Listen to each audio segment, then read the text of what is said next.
Альянс фракциясы Молдобекова Гүлкан. Оглбетова. Урматтуу төрага, кече күнү мыйзам долбоору каралып атканда мен как раз шайлоочуларым келип добуш берүүдө жетише албай калдым. Туу боюнча мыйзам долбоорун колдойм, макулмун. Азыр фракциянын чечимин дагы бергенбиз. Жанар Кубанычевич дагы иш сапарында болгондуктан катыша албай калды. Рахмат. Рахмат, Исраилов Азамат, Альянс. Урматтуу төрага, кечеги желек боюнча мыйзам долбоору каралып атканда мен да катыша албай калдым эле, мен да колдойм. Мен макулмун. Стенограмма үчүн айтып коеюн.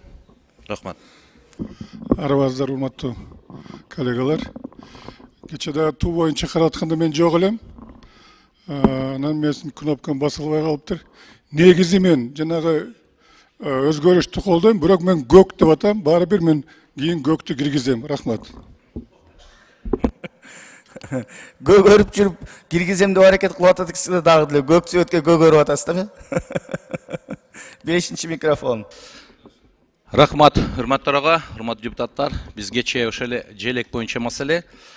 Бул жерде добуш бергенде экинчи окууда мен добуш бердим, үчүнчү окуга келгенде компьютерибиз иштебей калып, ошондуктан бул жакта шайлоо качпады деп чыгып калыптыр. Ошондуктан мен айтып коеюн, ал жерде компьютерим иштебей калды. Мен толугу менен үчүнчү окууда колдойм. Ошондуктан экинчи жана үчүнчү окууда колдойм мен бул мыйзамды.